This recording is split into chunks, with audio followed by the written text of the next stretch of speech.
हम अपने संबंधों के साथ जीते हैं, उत्सव मनाते हैं, खेलते हैं, खाते हैं, आनंद मनाते हैं। किंतु जब कोई प्रिय हमसे दूर चला जाता है, इस संसार से चला जाता है, तब हम दुर्बल हो जाते हैं, सदा दुखी रहते हैं। क्या ये होना चाहिए? इस प्रकृति को देखिए। वृक्ष पत्तों के झरने से शोक नहीं मनाता, वो नए पत्तों के आने का स्वागत करता है। कल आप भी किसी स्थान पर आए थे और कल आपके स्थान पर कोई और अवश्य आएगा, क्योंकि ये परिवर्तन है, ये प्रकृति का नियम है। इसमें शोक कैसे? जो छूटा उसका शोक मनाने के स्थान पर जो मिलेगा या जो आपके पास है उसका आनंद उठाइए। श्री कृष्ण कहते हैं, ईश्वर के लिए सभी प्राणी समान है, उन सभी में समान रूप से ईश्वर का वास होता है। कोई जीव छोटा या बड़ा, अधिक या ज्यादा प्रिय नहीं है। जो अपने ईश्वर की विशेष आराधना करते हैं, पुकारते हैं, उनके साथ सदैव उपस्थित रहते हैं। संपूर्ण जगत, ब्रह्मांड, चर अचर, सब में ईश्वर का वास है। यह ईश्वर की माया ही है जो पूरे ब्रह्मांड में व्याप्त है। वहीं ईश्वर धरती पर मधुर संगीत है, वहीं ईश्वर अग्नि की उष्मा है। उसी ईश्वर का वास प्रत्येक प्राणियों में है, जो सन्यासियों के चित्त को शांत कर साधना में लीन करता है। वह आत्म संयम भी ईश्वर ही है। यह संसार नश्वर है, सुख दुख हर्ष विषाद आदि लगा रहता है। क्षण भर के सुख से जो खुश नहीं होता और अशुभ होने पर जो दुखी नहीं होता, वह व्यक्ति सच्चा ज्ञानी होता है। उसे ज्ञात होता है यहाँ सब कुछ क्षण भर के लिए होता है, भले ही वह सुख हो या दुख। ये जीवन कर्म प्रधान है। जो व्यक्ति कर्म करके, परिश्रम करके अपने लिए कुछ अर्जित करता है, वह वास्तविक रूप से उस फल का भागी है। अन्यथा वह चोर की भांति है, जिसे बैठे बिठाए सब मिल जाता है। जिस व्यक्ति के पास आपके लिए मान सम्मान और कद्र ना हो, उनके साथ रहना व्यर्थ है। वह सदैव आपके लिए शत्रुता का भाव रखते हैं। ऐसे व्यक्ति के साथ रहने से उत्तम आप अकेले रहे। श्री कृष्ण कहते हैं, इस जीवन में अधिक सीधा होना, सरल होना भी अनुचित है। जो सरल और सीधे स्वभाव का होता है, लोग उसका अनायास फायदा उठाते हैं।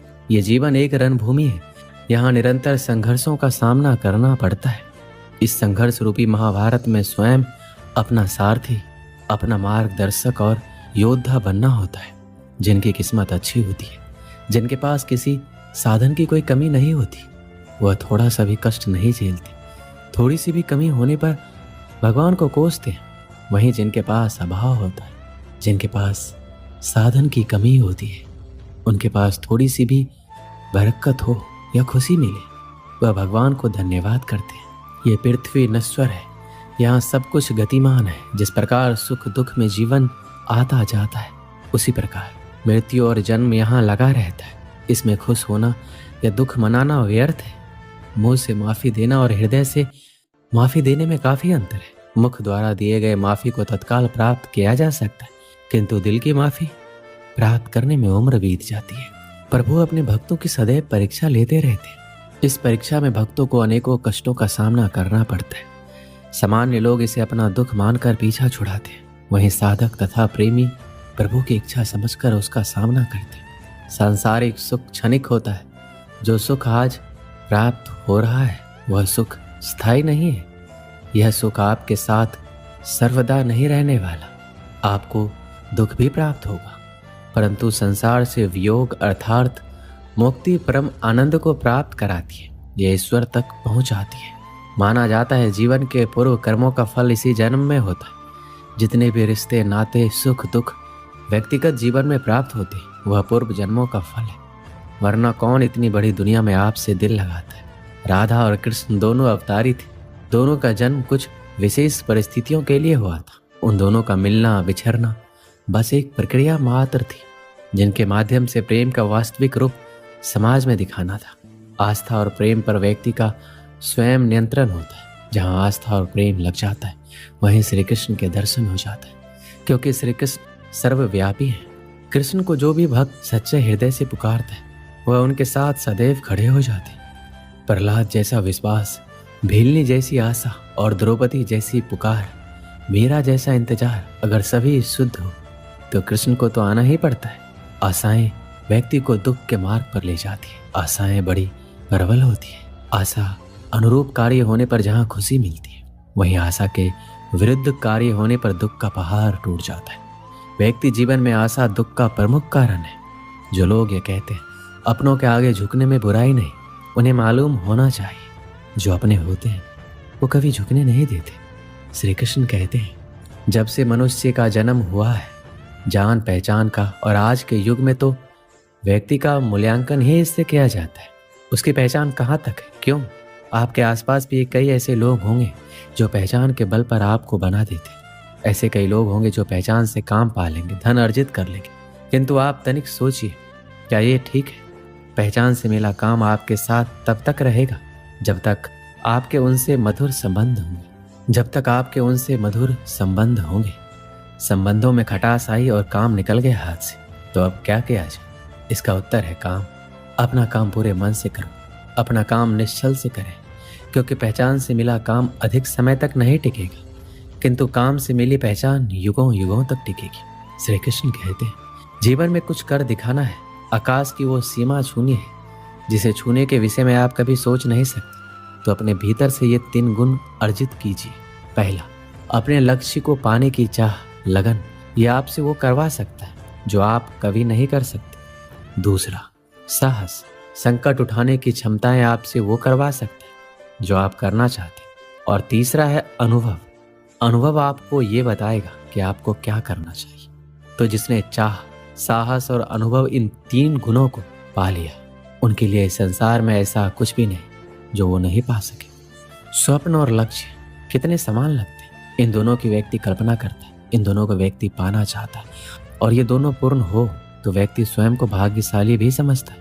किंतु इन दोनों में अंतर है। अंतर ये है कि स्वप्न के लिए बिना मेहनत की नींद चाहिए और लक्ष्य के लिए बिना नींद की मेहनत। जो व्यक्ति स्वप्न में देखने में रह जाता है, उठने के पश्चात उसके हाथ खाली रहते, और जो व्यक्ति मेहनत करता है सोते समय उसके हाथ उसका लक्ष्य होता है। इसलिए यदि स्वप्न भी देखो तो लक्ष्य समझ के।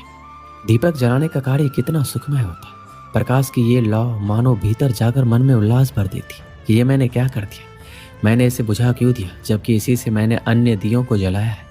क्योंकि जब तक ये तीली अन्य बातियों को जला रही थी तब तक ये जल रही थी, किंतु जब इसने ऐसा करना छोड़ दिया तो इसे स्वयं बुझना पड़ा। जीवन में इसी प्रकार प्रकाश देने का नाम है। जीवन में शुभ काम करोगे, परोपकार करोगे, किसी की सहायता करोगे तो जीवित रहोगे। और जिस दिन ये देना बंद कर दिया, श्वास लेने के पश्चात भी मृत समान होगी। इसलिए जब तक श्वास है, आशा रूपी प्रकाश का संचार करते रहिए। विश्वास कीजिए मृत्यु के पश्चात भी अमर रहेंगे। एक समय की बात है, तूफान में फंसकर एक समुद्री जहाज तहस नहस हो गया। उसमें बैठे सभी यात्री समुद्र में डूब गए, बस एक आदमी को छोड़कर। भगवान की कृपा से वह किसी तरह बच गया और बहकर समुद्र के किनारे आ गई। उसकी बेहोशी टूटी और आंखें खुली तो उसने खुद को एक उजाड़ सुनसान द्वीप में पाया। वह भगवान से प्रार्थना करने लगा, भगवान मेरी मदद करो, कोई मदद यहाँ भिजवा दो। दिन गुजर गया, रात हो गई, लेकिन उसके लिए कोई नहीं आया। समुद्र किनारे सोकर उसने रात गुजारी। अगले दिन उसने फिर भगवान से मदद के लिए प्रार्थना की, लेकिन कोई मदद नहीं आई।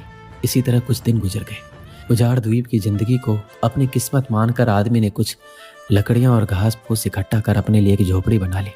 टूटे जहाज से बहकर आई चीजों में से उसने अपनी जरूरत की चीजें इकट्ठा की और झोपड़ी में रख ली। उस झोपड़ी में रहकर वह दिन गुजारने लगा। एक दिन वह भोजन की तलाश में गया हुआ था।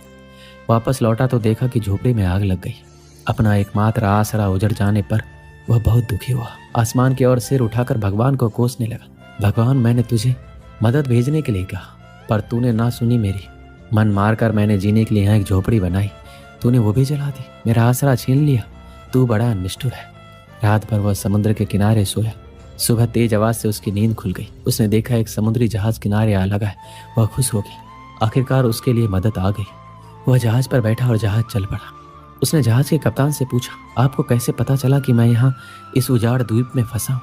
हमें रेस्क्यू के लिए फायर सिग्नल भेजा गया था, पर मैंने तो फायर सिग्नल नहीं भेजा, आदमी ने कहा। जहाज के कप्तान ने कहा, लेकिन हम तो फायर सिग्नल देखकर ही आए। तभी आदमी को अपनी जलती हुई झोपड़ी याद आई। वो समझ गया भगवान ने उसकी सहायता भेजने की प्रार्थना सुनकर उसकी झोपड़ी जलाकर समुद्री जहाज उसके इस द्वीप में फंसे होने का संकेत दिया था। वह भगवान को धन्यवाद करने लगा।